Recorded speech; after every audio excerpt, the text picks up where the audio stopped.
Buenos días a todos. Esta mañana os había escrito una carta, pero he pensado que en vez de leerosla, pues os la voy a contar. Para mí, hoy es un día especial. No sé si os acordáis, hace un par de meses, en este mismo lugar, os dije que había hecho un reto 5 años atrás y justo ayer, 16 de abril, pues se cumplían esos 5 años. No sé si os acordáis cuál era el tema o la oración que yo pedí o escribí en ese papelito, pero dije que 5 años, es decir, a la fecha de ayer, quería poder llegar a declarar y decir: ya no vivo yo, sino Cristo vive en mí. Ahora bien, la fecha está aquí. Estos meses anteriores han sido muy intensos, porque primeramente era como decir, la fecha se llega y yo veo más de Gadea que de Cristo, sinceramente. Entonces en esta mañana quiero veniros a abriros mi corazón, porque no es casualidad que esté hoy aquí. No es casualidad que había decidido, o he decidido escribiros esta carta que os voy a contar hoy.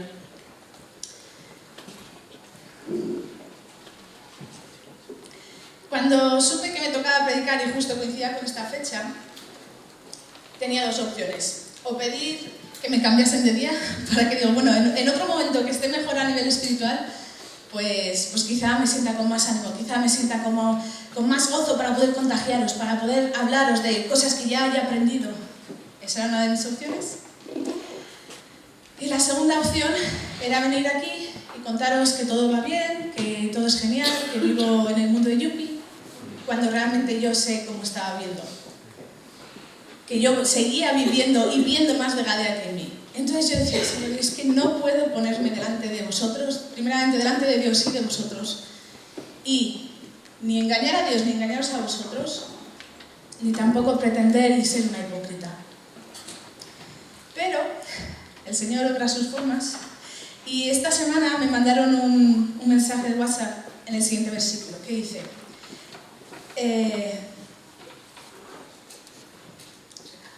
os voy a leer antes Filipenses 3, 12, 14. Dice, no es que ya lo haya conseguido todo o que ya sea perfecto. Sin embargo, sigo adelante esperando alcanzar aquello por lo cual Cristo Jesús me alcanzó a mí. Hermanos, no pienso que yo mismo lo haya logrado ya.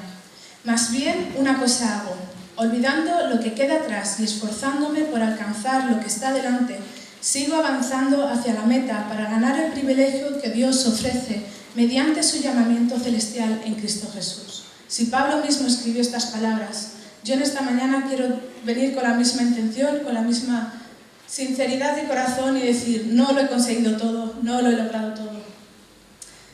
Pero sigo adelante y sigo esforzándome por seguir hacia adelante avanzando. Así que, he aquí. ¿Puedo llegar a decir, ya no vivo yo, sino Cristo vive en mí? Pues es donde venía a contaros. Este tiempo atrás he estado sintiéndome como que vivía, o me iba a mi cueva, ¿no? Porque digo, Señor, es que no sé ni dónde refugiarme, no sé ni dónde... Me iba a mi cueva. Esto que me llevaba a sentirme decepcionada incluso por mí misma, por no llegar a los objetivos, por no llegar a la meta que quería. Quizá ilusa, quizá ingenua, pero como he dicho, Dios habla. Y Dios habla de manera tan real hoy como en los tiempos anteriores. Y Dios habla a nuestras vidas. Entonces, el mensaje, ahí os voy a leer ahora, que recibí esta semana era de un versículo que está en 2 Corintios 9, 7. Y por una equivocación, por leerlo rápido, donde pone decidido, yo leí recibido. Con lo cual el versículo quedaba así. Cada uno debe de dar según lo que haya recibido en su corazón, no de mala gana ni por obligación, porque Dios ama al que da con alegría. Y yo pensaba, digo, Señor, he recibido tanto de ti, que cómo no voy a ser obediente, cómo no voy a venir aquí en esta mañana y dar de lo que yo he recibido de ti con alegría, no por obligación, no por decir, vale, me han pedido que predique hoy, es mi compromiso con la iglesia, pues lo tengo que hacer por hacer. No. De lo que he recibido he venido a dar. No por obligación, sino por amor a Dios. Así que quiero transmitir que a Dios no le importan las apariencias. A Dios no le hubiera importado si yo vengo aquí y pretendo algo que a lo mejor no estaba viviendo. Porque Dios primeramente ve mi corazón. Quizá a vosotros os podía haber engañado, porque no me veis mi día a día. Pero a Dios no. Y por amor y temor a Dios primero, y por amor a vosotros, abro mi corazón en esta mañana y quiero decir, soy transparente con vosotros. Eso es lo que os debo al menos.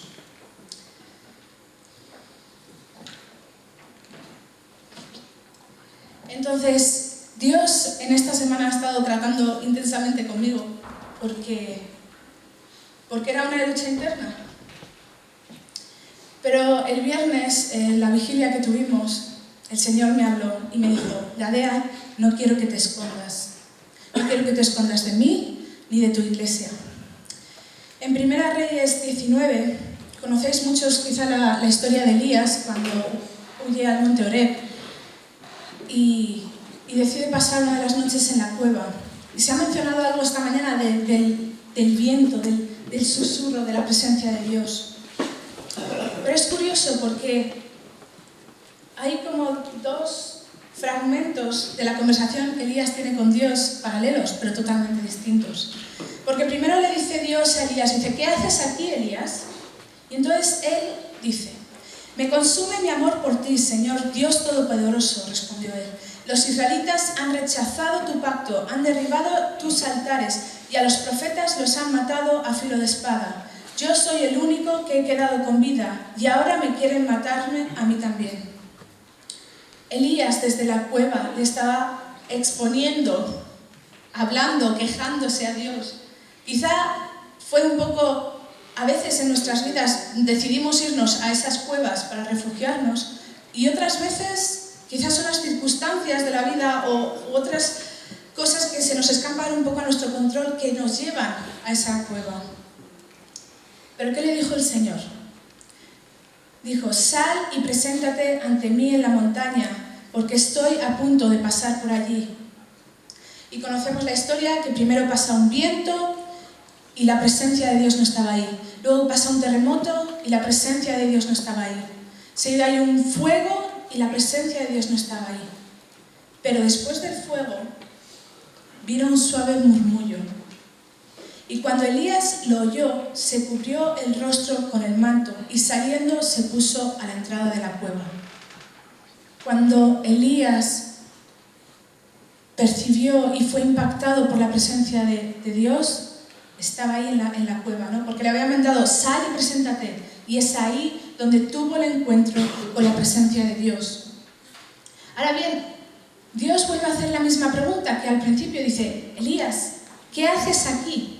Y la respuesta, vuelve a decir Elías, me consume mi amor por ti, Señor, Dios Todopoderoso. Los israelitas han rechazado tu pacto, han derribado tus altares y a tus profetas los han matado a filo de espada. Yo soy el único que he quedado con vida y ahora quieren matarme a mí también.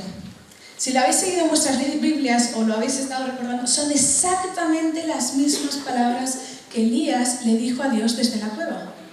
Exactamente las que dijo dentro de la cueva como fuera de la cueva. Pero el Señor le responde y luego es cuando le da instrucciones. Regresa al camino y el Señor me mostraba con esto que puedo decir exactamente lo mismo que le digo cuando estoy en la cueva, pero hay una diferencia, que al estar en la entrada de la cueva es cuando recibo y dejo que mi vida sea impactada por la presencia de Dios, y eso es lo que lleva y conlleva a recibir instrucciones, recibir dirección de Dios y recibir de Dios, ponte en camino.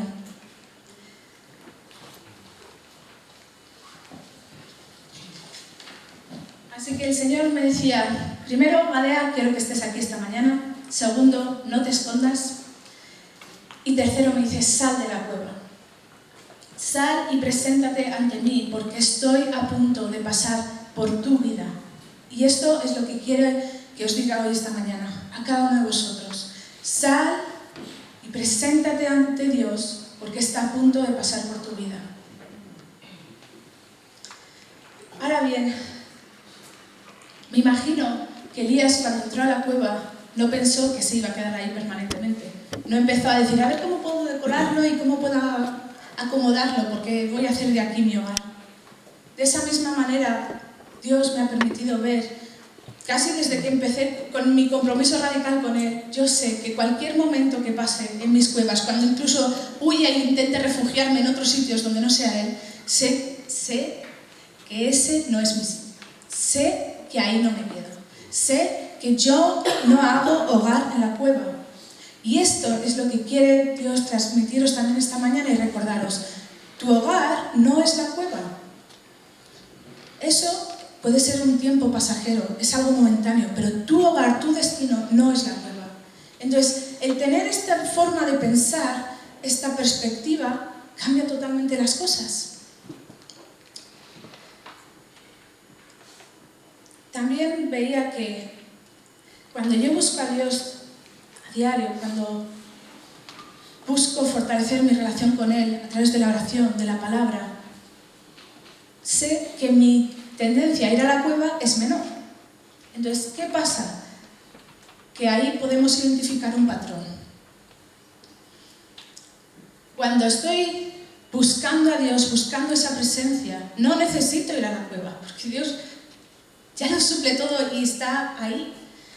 Pero cuando es, a veces eso, de manera muy sutil, de manera muy, que es que a veces ni te das cuenta, ¿no?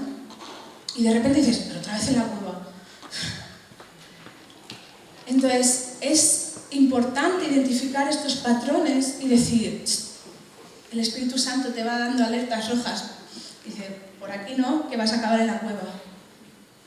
Segundo, es importante que al ejercitar esto, cada vez vamos a ver que hacemos menos visitas a la cueva y que van a ser menos prolongadas.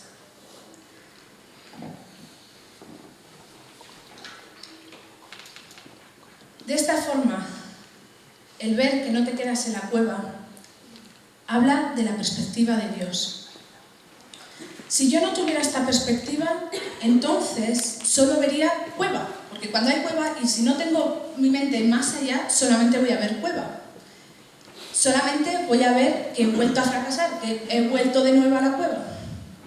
Solamente voy a ver que, ¿para qué hacer un amago o intento de salir de la cueva si no tengo esperanza ni creo que vaya a cambiar nada? Si mi única realidad que percibo es la cueva, pues es un ciclo vicioso. Por eso es importante ver y entender que tu hogar no es la cueva y que Dios te dice a ti y me dice a mí, sal y preséntate ante mí porque voy a pasar por tu vida. Quiero que veáis, si podéis poner la foto que os he traído. El pie de foto, dice una frase, dice, tienes que creer que no importa lo que pase, al final de todo saldrá bien.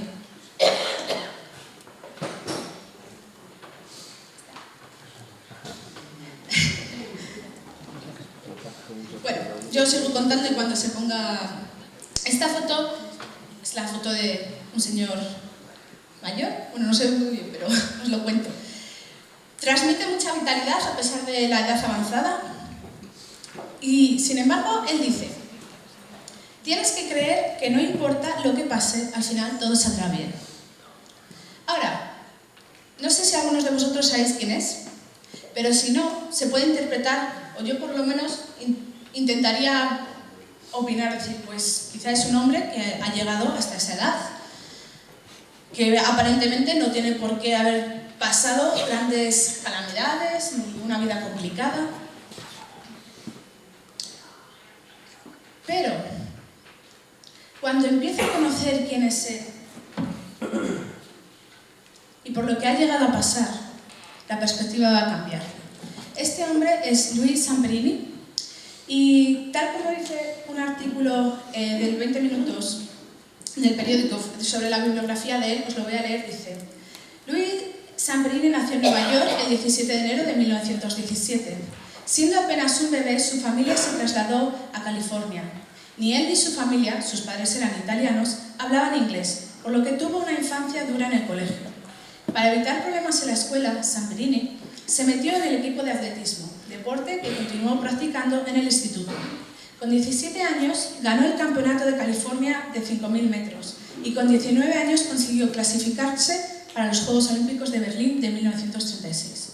Hasta aquí puede proyectar un futuro de vida grande, ¿no? Zamperini se embarcó junto al resto del equipo olímpico americano con destino a Europa para participar en los Juegos Olímpicos.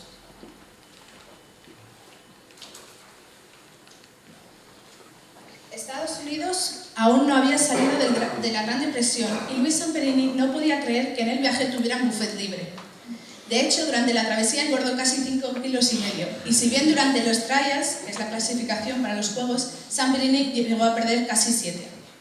Nuestro héroe participó en los Juegos y logró el 8º puesto en la prueba de 5.000 metros. Pero en su última vuelta fue especialmente brillante, tanto que el mismísimo Adolf Hitler le dijo: el chico de esta última vuelta rápida. Él se encontró y tuvo este encuentro directo con Hitler. 3 años después, Louis Zamperini se alistó en el ejército. En la Segunda Guerra Mundial había estallado y Zamperini fue enviado al escenario del Pacífico, donde serviría como teniente de un bombardero de la Fuerza Aérea. Estando a bordo de una de estas naves, el avión sufrió un accidente en el que murieron 8 de los 11 tripulantes. Los 3 supervivientes fueron el propio Zamperini, Russell Phillips y Francis McNamara. Los 3 soldados permanecieron en los restos del avión en pleno océano, sobreviviendo gracias al agua de lluvia y a pescado crudo que lograron atrapar, además de un par de albatros que cazaron. A los 33 días, McNamara falleció y 14 días después, Phillips y Zamperini lograron llegar a una de las islas de Marshall.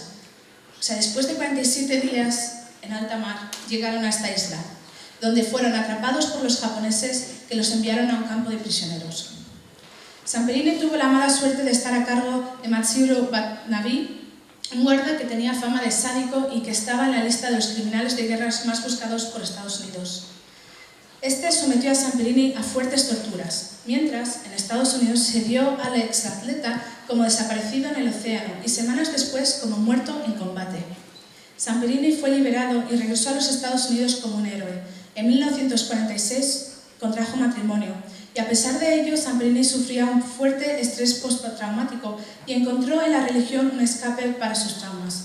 Nuestro héroe encontró un contacto con Billy Graham, un popular predicador evangelista, que lo convenció para enfocar su vida y contar sus experiencias. Uno de los temas que basaron sus charlas fue el perdón. En 1950 visitó Japón de la posguerra y allí pudo conocer a algunos de sus guardias durante el cautiverio. Zamperini, cuando los vio, reaccionó abrazándoles como signo de perdón. El exatleta escribió un libro y aún hoy, esto fue en el 2014, a sus 97 años sigue dando charlas motivacionales. Él tuvo ocasión, en 1998 Zamperini fue relevista de la antorcha olímpica con motivo de los Juegos Olímpicos de invierno en Japón y tuvo ocasión entonces de verse con Watanabe, que fue el torturador, pero que desde la final de la guerra se ocultaba en su país. Y aunque Zamperini intentó verse públicamente con él para ofrecerle su perdón, él no quiso participar en el encuentro. El japonés fallecería en 2003. Su historia de superación personal fue narrada por Laura Hillenberg en el libro Invencible, una historia de supervivencia, valor y resistencia durante la Segunda Guerra Mundial. Esto se convirtió en un bestseller. La obra fue llevada al cine en el 2014 bajo el nombre de Invencible, dirigida por Angelina Jolie. Cuando ahora volvemos a esta foto y leemos lo que pone ahí, tienes que creer que no importa lo que pase, al final todo saldrá bien.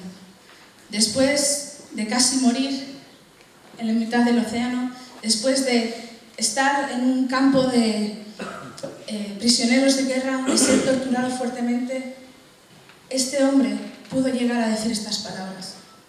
Seguramente, si nosotros supiéramos el final de nuestras vidas, todo el proceso cambiaría. Si él hubiera sabido todo esto y si hubiera tenido la certeza de que a sus 97 años iba a llegar donde llegó, seguramente todo el proceso lo hubiera vivido diferente. Ahora bien, la gran noticia es que nosotros sí que tenemos ese final. Es como ver una película sabiendo el final, que sabes que va a acabar bien. Pues así es tu vida. Tu vida sabes que va a acabar bien.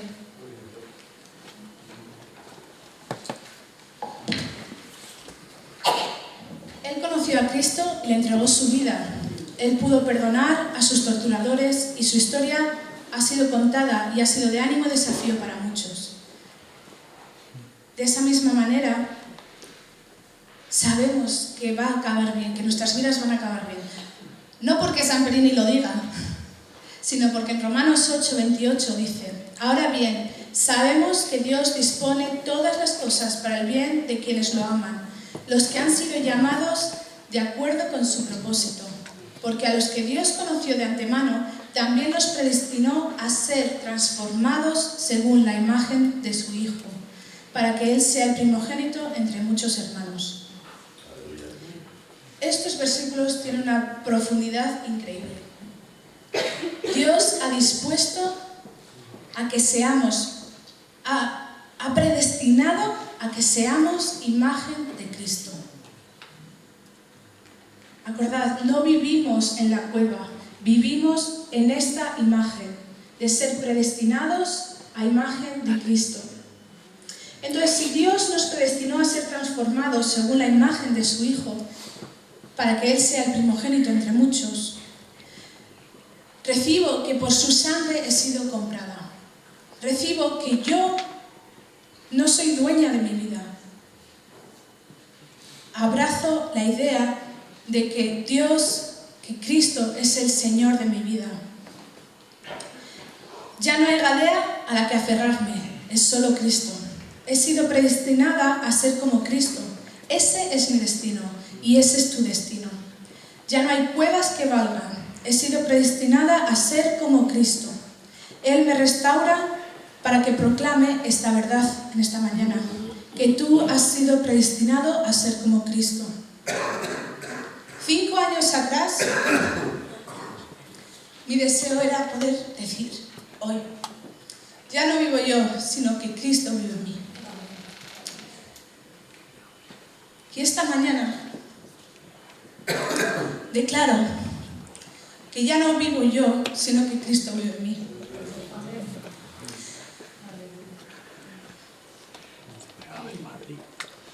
He sido crucificada con Cristo y ya no vivo yo, sino que Cristo vive en mí. Lo que ahora vivo en el cuerpo, lo vivo por la fe en el Hijo de Dios, quien me amó y dio su vida por mí. No desechó la gracia de Dios. Si la justicia se obtuviera mediante la ley, Cristo habría muerto en vano. Cada uno de nosotros podemos decir que Cristo es quien vive en nosotros. No fijes los tiempos de las cuevas. Y no estoy diciendo que no los tenga, no quiero no ser honesta contigo, soy totalmente honesta. Pero esa no es mi identidad. Porque mi predestinación es ser como Cristo. Y es así, primeramente, como Él me ve, y es así como Él me permite verme a mí. Y este es el mensaje que traigo esta mañana. Cree, no deseches la gracia de Dios. Cristo vive en ti.